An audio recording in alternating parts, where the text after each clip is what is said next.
నమస్తే తెలుగు రాజ్యంకి స్వాగతం. నేను మీ సంధ్య.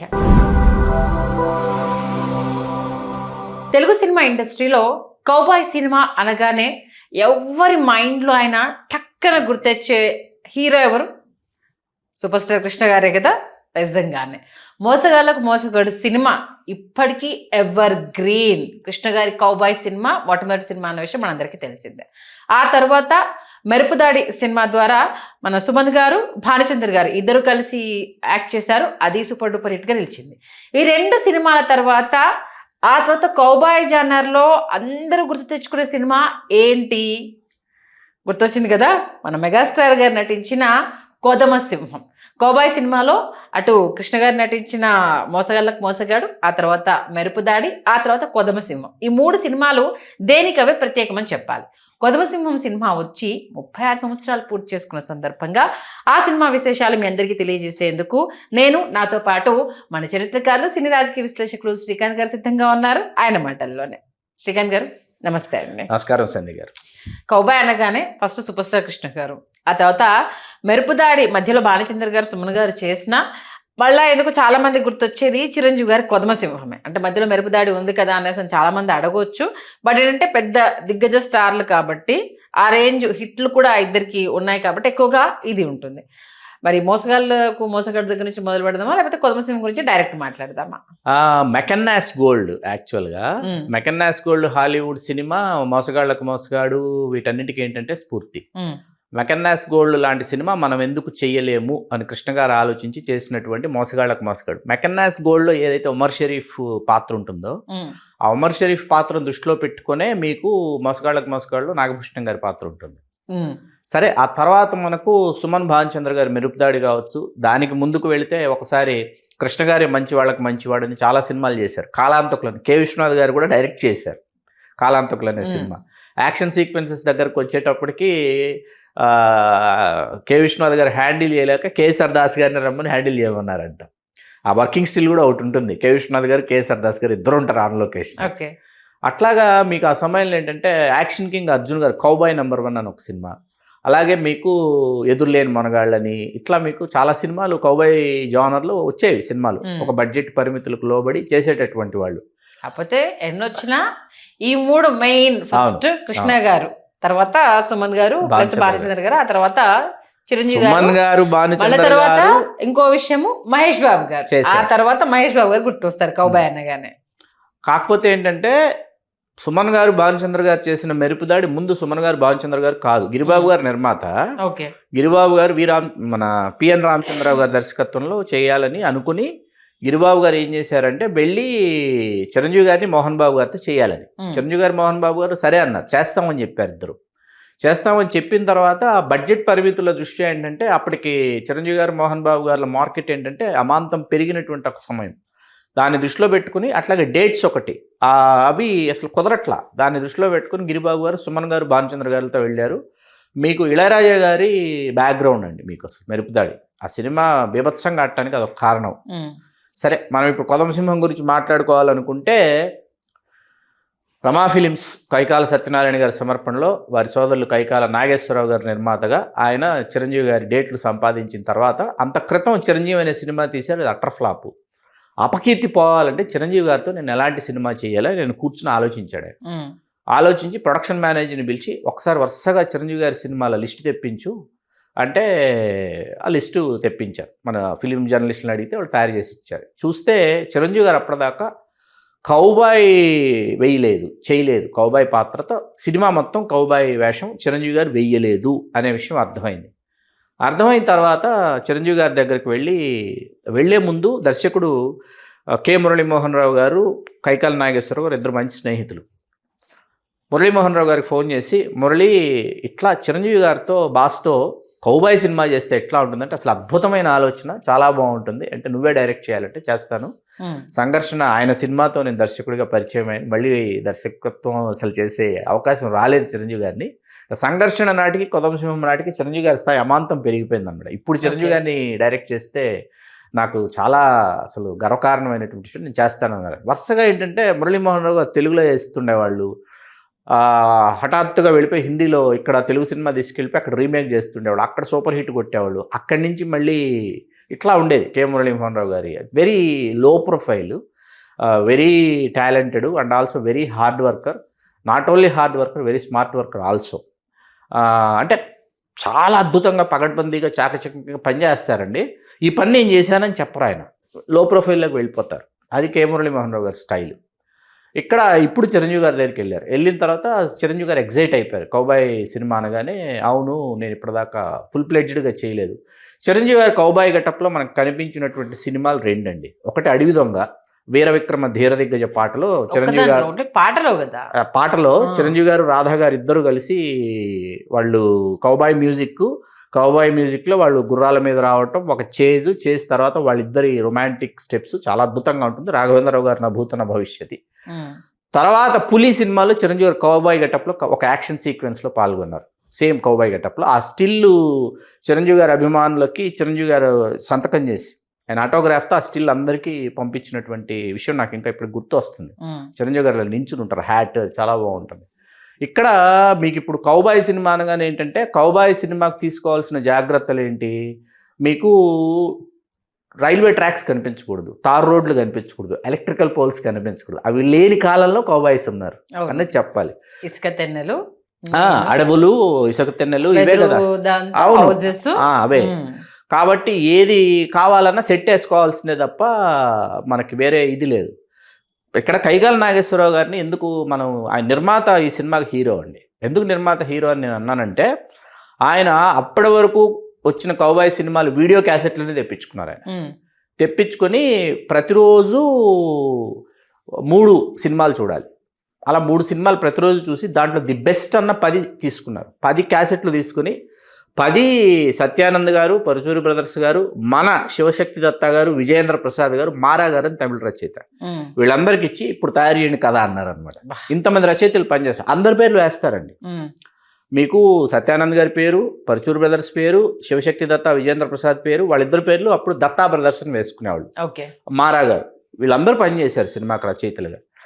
ఏదైతే మెకన్నాస్ గోల్డ్ ఒమర్ షరీఫ్ పాత్ర ఉందో అదే మనకు మోసగాళ్ళ నాగభూషణం గారి పాత్ర. అది ఇక్కడ కూడా ఉండాలి, ఉంటేనే మీకు హాస్యం పండుతుంది, ఎంటర్టైన్మెంట్ ఉంటుంది. ఎంటర్టైన్మెంట్ లేకపోతే రాండ్ రస్టిక్గా రగ్గుడుగా ఉంటుందని మోహన్ బాబు గారు చేయాలి. అప్పుడు మోహన్ బాబు గారు హీరో అయిపోయి back to back super hits ఇస్తున్నారు. ఆయన మోహన్ బాబు గారికి వెళ్ళి చెప్పారు, ఈ పాత్ర ఇట్లా మీరు చేస్తేనే బాగుంటుంది, ఆయన పాత్ర విని నేనే చేస్తాను, నాకు బాగా నచ్చింది ఈ పాత్ర అని మోహన్ బాబు గారు ఒప్పుకున్నారు. సుడిగాలి అంటే వస్తే సుడిగాల్లో వస్తాడు, పోతే సుడిగాల్లో వెళ్ళిపోతాడు అని చెప్పేసి పెట్టారు. మీకు కైకాల సత్యనారాయణ గారు ధర్మదేవ్, తర్వాత రంగనాథ్ గారేమో ఆయన పరగణాలు. ఇందులో ఈ కథలో ఈ కౌబాయ్లు ఏంటంటే మన రచయితల యొక్క చతురత అంతా ఎక్కడ ఉంటుందంటే పరుచూరి బ్రదర్స్ గారు వాళ్ళు పరగణాలు, ఆటవికులు, సంస్థానాలు ఇవన్నీ తీసుకొచ్చారు ఈ కథలోకి. అట్లాగే కోహినూరు వజ్రము, నెమల సింహాసనాన్ని తీసుకొచ్చారు. ఇవన్నీ మీకు ఈ సినిమాకి సంబంధించి ఏంటంటే అభిమానులనే కాకుండా మిగతా సాధారణ ప్రేక్షకుల్ని కూడా విపరీతంగా ఇది ఆకర్షించాయి. కింగ్ ఎడ్వర్డ్ సిగార్స్ అని చెప్పి వచ్చేవండి అప్పుడు. 5 సిగరెట్స్ ఉండేవి పాకెట్లో, అవి 80 రూపాయలు ఆ రోజుల్లో. అవి ప్రత్యేకంగా చిరంజీవి గారు తెప్పించి ఆయన ఆ సిగరెట్ కాల్చేటటువంటి విధానం, సిగార్ నైన్స్ వెలిగించి ఆయన గుప్పగుప్పమని పొగ వదలటం కానీ స్టైలిష్గా గెడ్డం పెంచుకున్నారు. గెడ్డం పెంచుకుని ఆ గెడ్డం చిరంజీవి గారు ఏ ముహూర్తానికి కొదమసింహం కోసం పెంచుకున్నారు. తర్వాత చాలా సినిమాలు గెడ్డం కంటిన్యూ చేయాల్సి వచ్చింది. అంటే ఆయన లుక్ చాలా బాగుంది గడ్డంతో, గుడ్ లుక్ లో ఉంటారు. స్టార్ అనేసి స్టార్ట్ చేద్దాం అనుకున్నా, బట్ కౌబాయ్ సినిమా కదా, మెయిన్ ఎవరికైనా గుర్తొచ్చేది కృష్ణ గారు కాబట్టి ఇంట్రో అది చెప్పాను. వాళ్ళు క్వశ్చన్ అడిగేటప్పుడు కూడా దానితోనే స్టార్ట్ చేద్దాం అనుకున్నా, కాకపోతే కృష్ణ గారిని టచ్ చేయకుండా మనం ఇది చేస్తే బాగోదు కదా అనిపించింది. లేదు, మనం కృష్ణ గారిని ఖచ్చితంగా నివాళి అర్పించే మనం ప్రారంభించాలి, ఎందుకంటే ఆయన ఆద్యుడు కాబట్టి. ఖచ్చితంగా అలా చిరంజీవి గారితో ప్రారంభించి ఈ సినిమా 5 రాష్ట్రాల్లో షూటింగ్ చేసుకుంది. రాజస్థాన్ వెళ్ళారు, కేరళకి వచ్చారు, తమిళనాడు, ఆంధ్రప్రదేశ్, కర్ణాటక, 5 చోట్ల ఆ రోజుల్లో 4 కోట్ల రూపాయలు. అంటే ఈవేళ 100 కోట్లు కాదు, 200 కోట్లు అవుతుందో, 300, అంటే ఇప్పుడు ఈవేళ హీరో రెమ్యూనరేషన్లు అన్నీ కలుపుకుంటే 400 కోట్లు అవుతుంది ఈవేళ. అలాగే మీకు ఈవేళ మధ్యాహ్నం బయలుదేరితే, ఈవేళ రాత్రి బయలుదేరితే రాజస్థాన్ వెళ్ళటానికి బస్సులో అండి డాన్సర్స్ వీళ్ళంతా మరుసటి రోజు మధ్యాహ్నం చేరారు 12 గంటలకి. చెన్నై నుంచి బయలుదేరి వాళ్ళు వెళ్ళి ఇమ్మీడియట్గా సాంగ్ షూటింగ్కి వెళ్ళిపోయారు. ఎడారి ఇమ్మీడియట్ సాంగ్ షూట్. ఏది రెస్ట్ తీసుకుంటాము, రేపు పెడతారా షూటింగ్ కాదు. చిరంజీవి గారు, రాధా గారు డాన్సర్స్ ఇమ్మీడియట్. జైసల్మీర్ అక్కడ చేశారు కదా పిల్లో జాబిల్లో పాట, అదే రాధ గారు చిరంజీవి గారు సరసన నటించిన ఆఖరి సినిమా ఇది ఈ సినిమా. తర్వాత పెళ్లి అయిపోయింది రాధ గారికి. తర్వాత ముందు సోనం గారు కాదండి, నదియా గారండి. ముందు నదియా గారు నటిస్తారన్నది బాగా వినిపించింది. నదియా గారు వెరీ పాపులర్ అప్పుడు. ఆవిడ ఏంటంటే ముంబైలో ఉన్నారు అప్పుడు. ఆవిడ ఏం చేశారంటే, లేదు 2 నెలలు నేను వస్తాను, వచ్చి సినిమా కోసం చేస్తాను, పని చేస్తాను, చిరంజీవి గారి సరసన అవకాశం అని చెప్పి ఆవిడ పాపం డేట్లు అడ్జస్ట్ చేసుకోవడానికి ప్రయత్నించినా మళ్ళీ ఆవిడ డేట్ల కోసం అంటే ఆవిడ 2 నెలల్లో ఆవిడని పంపించేయాలి. ఆవిడ సీన్స్ సాంగ్స్ అన్నీ చేసి త్రోట్ సినిమా ఉంటుంది హీరోయిన్ సోనంది, సాధ్యపడదని చెప్పి. Sonam is also very busiest heroine అప్పుడు. అయినా సోనం గారు కొత్తగా ఉంటారు చిరంజీవి గారి పక్కన, ముంబై హీరోయిన్ అని చెప్పి తీసుకొచ్చి సోనం గారిని ఈ సినిమాలో హీరోయిన్గా ఆవిడని పెట్టుకున్నారు. ఈ సినిమాలో ఏంటంటే ప్రాణ్ గారండి, మేయర్ రంజిత్ కుమార్. ఆ పాత్ర ఏంటంటే అంత క్రితం తాండ్రపాపారెడ్డిలో చేశారు బుస్సీ పాత్రలో ప్రాణ్ గారు. మళ్ళీ ఈ సినిమా కోసం అసలు ప్రాణ్ గారిని ఈ పాత్రకు అనుకుంటే ఎక్కువ సంబరపడిపోయింది కైకాల సత్యనారాయణ గారు. ఎందుకంటే హిందీలో ప్రాణ్ గారు చేసిన పాత్రలు తెలుగులో కైకాల సత్యనారాయణ గారు చేస్తున్నారు. ఇప్పుడు భారతదేశం గర్వించదగ్గ విలన్ క్యారెక్టర్ ఆర్టిస్టు ప్రాణ్ గారు. అట్లాంటి ప్రాణ్ గారు నా సంస్థలో వచ్చి నటించడం అనేది కైకాల సత్యనారాయణ గారు చాలా గౌరవంగా భావించి ఆయన ఒక రాజాలాగా చూసుకున్నారు. ప్రాణ్ గారు తీసుకొచ్చి మన కళావాచస్పతి కొంగర జగ్గయ్య గారు వారికి గాత్రదానం చేశారు. రాజ్కోటి గారి గురించి ఎంత చెప్పుకున్నా తక్కువండి సినిమాకు సంబంధించి. చాలామంది అప్పుడు ఏంటంటే వరుసగా కొండవీడి దొంగ, జగదేకుడు అతిలోక సుందరి అన్నీ ఇళయరాజా గారు. చాలామంది ఏంటంటే ఒక ఇళయరాజా మాయాజాలంలో ఉన్నాం అందరూ. ఆ సమయంలో రాజ్కోట్ అనేటప్పుడు ఓకే బాస్కి ఏంటంటే అమ్ముడికి మొగుడు ఇవన్నీ చేశారు, ఖైదీ నెంబర్ 786. కాబట్టి రాజ్కోట్ గారు ఎక్కడ ఇళయరాజా గారికి తగ్గలేదు అసలు. బ్యాక్గ్రౌండ్ థీమ్ మ్యూజిక్ అయితే మీకు అసలు అద్భుతంగా చేశారు. ఈ సినిమాకి కైకాల నాగేశ్వరరావు గారు నిర్మాత ఎంత హీరోనో, కె మురళీమోహన్ రావు గారు ఎంత, ఒక కేవీ రెడ్డి గారి తర్వాత అంత పర్ఫెక్షన్ కె మురళీమోహన్ రావు గారిలో చూసాము అని చెప్పి అప్పుడున్న డైరెక్షన్ డిపార్ట్మెంట్ వాళ్ళు, ఆయనతో కలిసి పనిచేసిన వాళ్ళు, మన దాసం వెంకట్రావు గారు, దాసం సాయినాగ ప్రసాద్ గారు ఉన్నారు, వారి సోదరులు దాసం మూర్తి గారు అంటారు, ఆయన ఈ సినిమాకి చీఫ్ కో డైరెక్టర్. వాళ్ళతో మాట్లాడినప్పుడు ఏంటంటే కేవీ రెడ్డి గారు ఈ మాయాబజార్ తీస్తున్నప్పుడు ఒక పర్ఫెక్షన్ ఉంటుంది, అంత పర్ఫెక్షన్ కె మురళీమోహన్ రావు గారు ఈ సినిమాకి సంబంధించి చూపించారంటే ఈ సినిమాకి మనం director, producer, hero, music director వీళ్ళందరూ రైటర్స్ అందరి గురించి మాట్లాడుకొని మనం ఒక వ్యక్తి గురించి మాట్లాడుకోకపోతే చాలా తప్పు అవుతుంది. ఆ వ్యక్తి పేరు one and only cinematographer KS Hari garu. Okay, మీకు చిరంజీవి గారి సినిమాటోగ్రాఫర్స్లో ఒక లోక్ సింగ్ గారు, ఒక కేఎస్ హరి గారు, చోటా కెనాయుడు గారు, వీళ్ళు ముగ్గురు నేను త్రిమూర్తులు అని చెప్తా. ఎందుకంటే చిరంజీవి గారిని అద్భుతంగా పోర్ట్రైట్ చేసినటువంటి వాళ్ళు, ఇదిరా చిరంజీవి అంటే చూపించినటువంటి సినిమాటోగ్రాఫర్స్ వీళ్ళు ముగ్గురండి. ఈవెన్ ఏదో సాంగ్ కి సంబంధించి కూడా హాలీవుడ్ టెక్నాలజీ, అదే స్టార్ మెగాస్టార్ పాటకి స్టార్ మెగాస్టార్ అవును అది కేసరి గారు ఏంటంటే ఇస్ వెరీ పర్ఫెక్షనిస్ట్. ఆయన ఆ పర్ఫెక్షనిస్ట్ చోటా కెనాయుడు గారు, వీళ్ళు కేసరి గారి అసిస్టెంట్లే అండి. చోటా కెనాయుడు గారు వీళ్ళంతా. కేసరి గారు ఏంటంటే చిరంజీవి గారు ఏ లుక్లో అయినా ఎలా ఉంటారు, ఏ కాస్ట్యూమ్ వేస్తే ఎలా ఉంటారు, మీకు అందుకే బ్యాక్ డ్రాప్ ఉంటుంది. మనకి బ్యాక్ డ్రాప్ కలర్స్ ఏంటి, చిరంజీవి గారు కాస్ట్యూమ్ కలర్స్ ఏంటి, మనం ఏం లైటింగ్ చేస్తున్నాం, ఇవన్నీ దృష్టిలో పెట్టుకొని కేసరి గారు ఈ సినిమాకి చేసినటువంటి లైటింగ్ అండి.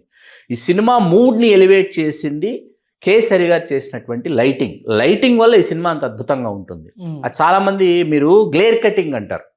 గ్లేర్ కటింగ్ అనేది పిసి శ్రీరామ్ గారు వీళ్ళు మొదలుపెట్టిన తర్వాత ఏంటంటే మీరు ఒక యాష్ టోన్ అంటారు. నాయకన్ సినిమా యాష్ టోన్లో ఉంటుంది. యాష్ టోన్లో ఉన్న సినిమాకి మరియు అగ్ని నక్షత్రం అదే ఘర్షణ ఇది యాష్ టోన్లో ఉంటుంది. యాష్ టోన్లో ఉన్న సినిమాకి గ్లేర్ కటింగ్ చేయటం వేరు, లైటింగ్ గ్లేర్ని కట్ చేస్తారు. ఇది జుబిలెంట్గా ఉండేటటువంటి లైటింగ్ ఇక్కడ కొదంసింహం. ఇక్కడ గ్లేర్ కట్ చేస్తాడని ఏ సినిమాకి ఏ పాటకి స్టార్ మెగాస్టార్ పాట గ్లేర్ కటింగ్ ఇస్తాడు ఆయన. ఇచ్చి అసలు సుందరం మాస్టర్ అండి, ఏది కొరియోగ్రాఫర్ సుందరం మాస్టారు, ప్రభు గారేమో సుందరం గారు తారా గారు ఇద్దరు చేశారు సాంగ్స్. ప్రభు గారేమో అసిస్టెంట్ ప్రభుదేవ గారు ఈ సినిమాలో పాటలకి. ఎందుకంటే జగదేకుడు అతిలోక సుందరం అయిపోయి కొదంసింహానికి ప్రభుదేవ గారు డ్యాన్స్ అసిస్టెంట్గా కొనసాగి ఆ తర్వాత రాజా విక్రమార్కకి సింగిల్ టైటిల్ కార్డు ప్రభుదేవ గారు కొరియోగ్రాఫర్గా. కొదంసింహం అలా మీకేంటంటే ఈ సెట్లు వేయటం అండి. ఈ చెంగల్పట్టు అని తమిళనాడుకి 64 కిలోమీటర్లు ఉంటుంది, అక్కడికి వెళ్ళి సెట్ వేశారు. ఏది అంటే ఫార్ అవే చేయాలి కదా, ఫార్ అవే మీకు ఇందాక చెప్పినట్టు ట్రైన్ ట్రాక్స్ కనిపించకూడదు, తార్ రోడ్లు కనిపించకూడదు, తర్వాత ఎలక్ట్రికల్ పోల్స్ కనిపించకూడదు. అలా చేసినటువంటి ముగ్గురు హీరోయిన్లన్నీ మనకి అనిపించదు. ఏది వాణి విశ్వనాథ్ గారు, మనకి సోనం గారు, రాధా గారు, అద్భుతమైన బిజిలీ, మన రాధా బిజిలీ. అస్సలు మీకు రాధా గారి గెటప్ అండి, అసలు ఆటవికురాలు అంటే ఆటవికురాలు అంటే గెటప్, ఆవిడ ఎక్స్ప్రెషన్స్, ఆవిడ లెన్స్ పెట్టారు, లెన్స్ పెట్టి ఆ ఎక్స్ప్రెషన్స్ కోసం లెన్స్ పెట్టి ఆవిడకి ఒక అద్భుతమైనటువంటి అవుట్పుట్ తీసుకున్నారనమాట.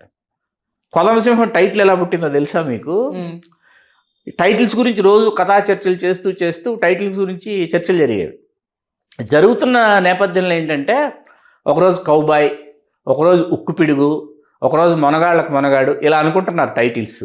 ఇవేవి కైకాల నాగేశ్వరరావు గారికి నచ్చలా. ఒకరోజు ఆయన ఇంటికి వెళ్ళి భోంచేసి పడుకుని ఆఫీస్కి వచ్చారు, రమా ఫిలిమ్స్ ఆఫీస్కి వస్తే ఆయన టేబుల్ మీద ఒక కాగితం మీద కొదమసింహం అని రాసి పెట్టారు ఆఫీస్లో.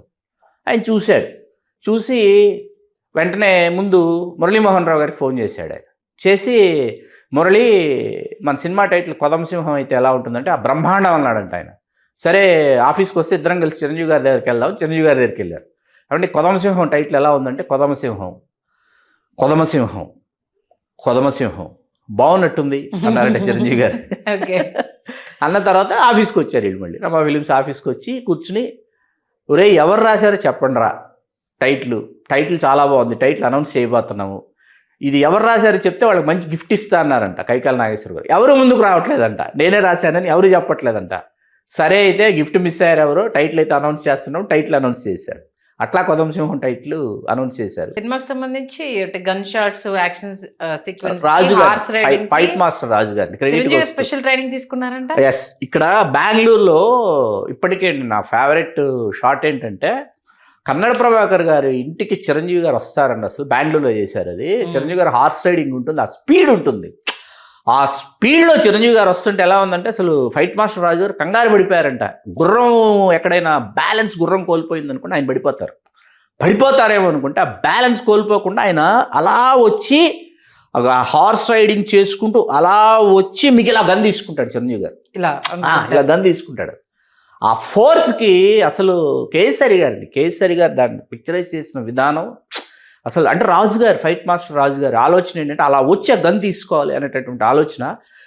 ఇవాళకి నేను చెప్తాను, వేరే ఏ హీరో అయినా ఉంటే ఖచ్చితంగా 5-6 టేకులు తీసుకుంటే కానీ చేయలేరండి. అది ఒక్క చిరంజీవి గారి వాళ్ళు మాత్రమే సాధ్యమైంది. హీ నోస్, ఆయన స్పెషల్ ట్రైనింగ్ తీసుకుంటారు, ఎక్సర్సైజ్ చేస్తారు, ఫిట్గా ఉంటారు, ఉండటం కోసం చాలా ఆయన త్యాగాలు చేస్తారు. చేసిన తర్వాత ఏంటంటే అసలు ఏం కావాలి, దర్శకుడికి ఏం కావాలి, ఏం కోరుకుంటున్నాను నా దగ్గర నుంచి, ఫైట్ మాస్టర్ నా దగ్గర నుంచి ఏం కోరుకుంటున్నాడు, కొరియోగ్రాఫర్ ఏ కొత్తదనం నా గురించి కోరుకుంటున్నాడు అని ఆలోచించి ఆయన ఇచ్చేటటువంటి అవుట్పుట్. కాబట్టి మనం మాట్లాడుకుంటున్నాం 36 సంవత్సరాలు కొదమసింహం సినిమా. కాస్ట్యూమ్స్ కూడా ఎంత అద్భుతంగా ఆయనకు డిజైన్ చేశారు అనేది ప్రతి ఫ్రేమ్ లో, ప్రతి లుక్ లో. అంటే పేరెంట్స్ తో దగ్గర ఉన్నప్పుడు గొల్లపూడి గారు, అన్నపూర్ణమ్మ గారి దగ్గర ఉన్నప్పుడు పేరు భరత్ ఉంటుంది. వీళ్ళను అంటే నాన్న సొమ్మంతా ప్యాకెట్లో పోగొట్టుకున్నారంటే నాకేం తెలియదురా, మీ నాన్నే అడుగు అనేసి నాకు చెప్పినప్పుడు అక్కడికి వెళ్ళిన తర్వాత సుధాకర్ గారితో ఉండే సంబంధించి బుగ్గలా ఊరిపోతాయి. ఆ గన్ షాట్ కొట్టినప్పుడు ఆ కార్డ్స్ విసిరే అది సినిమాలో ఉన్న ఏంటంటే villains one by one villains వస్తుంటారు. సుధాకర్ తర్వాత ప్రసాద్ బాబు తర్వాత కన్నడ ప్రభాకర్ తర్వాత మోహన్ బాబు కన్నడ ప్రభాకర్ తర్వాత ప్రాణ్ గారు, విలన్లు వస్తా ఉంటారు అనమాట. మీకు కంటిన్యూటీ అది ఉండాలండి. ఇలాంటి యాక్షన్ సన్నివేశాలు లేకపోతే సస్పెన్స్ థ్రిల్లర్ సినిమాలు, ఇలాంటి కౌబాయ్ సినిమాలు ఏంటంటే నంబర్ ఆఫ్ విలన్స్ పెరిగే కొద్ది ఏంటంటే సీన్స్లో కొత్తదనం వస్తుంది, అక్కడి నుంచి మీకు డ్రైవ్ చేయడానికి బాగుంటుందండి. అలా మీకు జయంతి గారి పాత్ర నాకు చాలా ఇష్టం, భారతమ్మ పాత్ర, కైకాల సత్యనారాయణగా అర్థంగా. అక్కడ మనకి ఆ కొరడాతో కొడుతుంటే మనకి చలపతిరావు గారిని మనం వెళ్ళి కొడదాం అనిపిస్తుంది, అంత కోపం వచ్చేస్తుంది చలపతిరావు గారి పాత్ర మీద. దీంట్లో ఏంటంటే ఆ పాము పిల్లని పెంచుకుంటాడు మోహన్ బాబు అదా, అన్ని తెప్పించేది డింగో డింగో అవన్నీ బీర్లు అవన్నీ మీద పోసుకుంటా.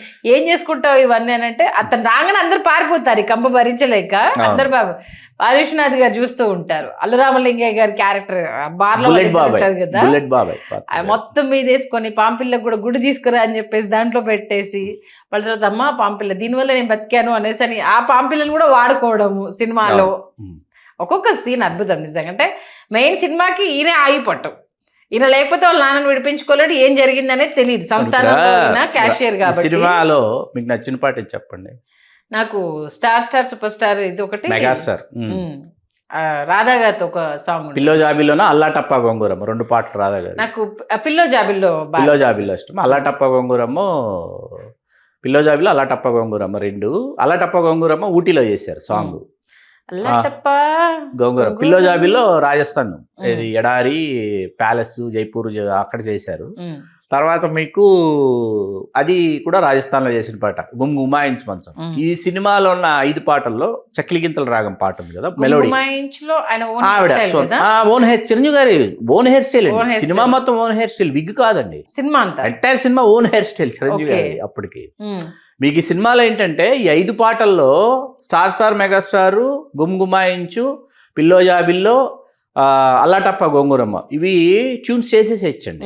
ట్యూన్స్ చేసి రిథమ్ ప్యాడ్స్ వీటిని ఆర్కెస్ట్రేషన్ చేయటం అనేది ఇట్స్ వెరీ రాజకోటి గారులకి ఏమంటారు వెనతో పెట్టిన విద్య. చక్కిలి గింతల రాగం పాట ఏంటంటే కోటి ఆ మెలోడీ ఏంటంటే ఆయన కోటి గారు గిటార్ ప్లే చేస్తూ చేసినటువంటి ట్యూన్ ఇది. అద్భుతంగా guitar play, very very great guitar player అనమాట, గిటారిస్ట్. గిటార్ ప్లే చేస్తూ ఆయన హమ్ చేసుకుంటూ చేసుకున్న ట్యూన్ ఏంటంటే అద్భుతమైన ట్యూన్, చాలా కష్టం అండి చేసి. ఆ గిటార్ స్ట్రింగ్స్ అయ్యి చాలా అద్భుతంగా ఆయన చేసిన పాట ఏంటంటే ఆయన దాని పిక్చరైజేషన్ని ఎక్కడో ఊహించుకున్నాడంట. దీన్ని అసలు ఎలాగో తీసేస్తారని అనుకుంటే చాలా సాదాసీదాగా తీసేశారు. లలిత మహల్ ప్యాలెస్ అంటారు బెంగళూరు, లలిత మహల్ ప్యాలెస్ ఎక్స్టీరియర్ గుర్రాలు వెళ్తుంటాయి, వీళ్ళిద్దరు కలిసి నడుచుకుంటూ వెళ్తుంటారు. చిరంజీవి గారు ఆ నది ఒడ్డునకు తీసుకెళ్తారు, చెరువు ఒడ్డుకు తీసుకెళ్తారు. ఇట్లా చేసేసారు, దీన్ని ఇంకా బాగా తీయచ్చు ఈ పాట అని కోటి గారు చాలా బాధపడిపోయారు. గొప్ప పాట అది యాక్చువల్గా. అది మీరు ఏంటంటే సాంగ్గా వినకుండా ఇన్స్ట్రుమెంటైజేషన్, గిటార్ ఇన్స్ట్రుమెంటైజేషన్లో వినాలి దాన్ని మీరు. హమ్మింగ్ బాగుంటుంది. అదే మీకు ఈ సినిమాలో ఏంటంటే మీకు అప్పటికి రాజ్కోటి గారి దగ్గర సహాయకుడు ఎవరని అనుకుంటున్నారు? ఏఆర్ రెహమాన్ గారు. ఆయన ఇక్కడ అసలు మోహన్ బాబు గారి సుడిగాలు వస్తున్నప్పుడు ఒక నికృష్టమైన సౌండింగ్ కావాలి అనుకున్నప్పుడు అది ఏఆర్ రెహమాన్ గారి ఆలోచన. దాన్ని ఆయన అద్భుతంగా చేశాడు. ఎవరు? ఏఆర్ రెహమాన్ గారి ఐడియాని చాలా అద్భుతంగా చేశారు. మీకు జూలైలో విడుదల చేద్దామని అనుకున్నారు, జూలై 20. కానీ అప్పటికి మే 9 విడుదలైన జగదేక వీరుడు అతిలోక సుందరి అది చాలా భారీ ఘన విజయాన్ని సొంతం చేసుకుంది. కాబట్టి చిరంజీవి గారి సినిమా పోటీ ఏంటని చెప్పి తీసుకొచ్చి ఆగస్టు 9 విడుదల చేశారు. జగదేక వీరుడు విడుదలైన 3 నెలలకి సినిమా శతదినోత్సవం, ప్రేక్షకాభిమానులు బ్రహ్మరథం పట్టారు. పట్టిన తర్వాత మీకు తాజ్కోర్ మండల్ చెన్నైలో చేశారు శతదినోత్సవ వేడుక. రజనీకాంత్ గారు, వెంకటేష్ గారు వీళ్ళందరూ ముఖ్య అతిథులుగా హాజరయ్యారు. ప్రాణ్ గారు సినిమా పరిశ్రమకు వచ్చి 50 సంవత్సరాలైన సందర్భంగా ఆయన్ని ప్రత్యేకంగా ప్రాణ్ గారిని సన్మానించారు.